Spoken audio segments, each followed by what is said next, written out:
اچھا آپ کی جو بہن ہے فلک جاوید صاحبہ وہ بھی ٹویٹر تو ان پہ بہت وائبرنٹ ہے, بہت ایکٹیو ہیں, اور ایسی باتیں ہو جاتی ہیں اس پہ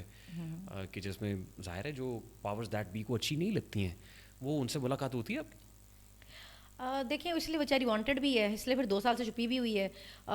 ہمارے سے تو ملاقات نہیں ہوتی, وہ اس بیچاری اپنے کو اس کو بہت خطرے ہیں. میں آپ کو وہ بتا رہی ہوں کہ اس ملک میں صرف بولنا بات کرنا اتنا گناہ ہے کہ لوگوں کو برا لگ جاتا ہے. آپ کسی کے لیے کوئی بھی بات کر سکتے ہیں کہ جی یہ ایسی ہیں یا ویسی ہیں, لیکن آپ کسی کے لیے بات نہیں کر سکتے. مجھے صرف آپ اتنا سمجھا دیں کہ کچھ لوگ اس ملک میں اتنے عزت دار کیوں ہیں کہ آپ ان کے بارے میں بات نہیں کر سکتے, کیوں نہیں بات کر سکتے؟ اگر آپ کسی بھی پوسٹ پہ ہیں, کسی بھی پوسٹ پہ ہیں, اگر مجھے آپ کی کوئی چیز صحیح نہیں لگ رہی ہے, اور وہ بھی تب جب آپ کلیم کر رہے ہیں کہ پاکستان میں ہر کچھ ہم ہی دیکھ رہے ہیں, پاکستان میں ہر چیز کے مالک ہم ہیں, ہم بچا رہے ہیں, ہم اس کو بھی بچا رہے ہیں, ہم یہ بھی سنبھال رہے ہیں, بجلی چور تک ہم پکڑ رہے ہیں, تو جب آپ ہر چیز میں باپ بن رہے ہیں کہ ہم یہ ہیڈ ہیں ہر چیز کے, پھر آپ سے سوال ہوگا.